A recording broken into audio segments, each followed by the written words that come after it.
விடுதலை 2ஆம் பாகம் படத்தை வந்து தடை செய்யணும். ஏன்னா, இது இடதுசாரி தீவிரவாதத்தை ஊக்குவிக்குது. இந்த திரைப்படத்தை பார்க்கிற இளைஞர்கள் நக்சல்பாரிகளாக மாறக்கூடிய வாய்ப்பு இருக்கு. நக்சல் சித்தாந்தத்தை இந்த படம் தூண்டுது. அதனால இந்த மாரி படத்த நம்ம தடை செய்யணும். அது மட்டும் இல்லாம இந்த படக்குழுவினர் மீது ஊப்பா சட்டத்த பாய்க்கணும். இந்த பட டைரக்டர் எல்லாரையும் ஜெயிலுக்கு அனுப்பணும்.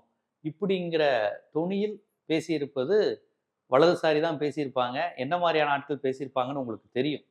இந்த மாரி படங்கள் மீது வம்பிழுக்கிறது, திரைப்பட இயக்குனர்கள் மீது முத்திரை குத்துவது, சாயம் பூசுவது, இடதுசாரி பகுத்தறிவுன்னு பேசினாலே இவங்க தீவிரவாதி, ஆன்டி இண்டியன்னு பேசுறது யாருன்னு உங்களுக்கு தெரியும். நீங்க கெஸ் பண்ணது சரிதான். இந்து மக்கள் கட்சி அர்ஜுன் சம்பத் தான் இப்படி ஒரு கோரிக்கை வச்சிருக்கார். இந்த படத்தை தடை செய்யணும். இது நக்சல் உணர்வை தூண்டுது. இதன் மூலமாக பிரிவினைவாதம் வந்துரும். சட்டம் ஒழுங்கு கெட்டு போயிருங்கிற மாதிரி நிறைய பட்டியலிட்டு இந்த படத்தை ஊப்பா சட்டத்துல கைது செய்யணுங்கிற அளவுக்கு அவங்க வார்த்தைகளை வந்து பயன்படுத்திடுறாங்க. அதாவது இந்த தடுப்பு சட்டங்கள், காவல் தடுப்பு சட்டங்கள்லாம் அவங்க யார் மீது பயன்படுத்துறாங்க அப்படிங்கிறதுக்கு இது ஒரு உதாரணம்.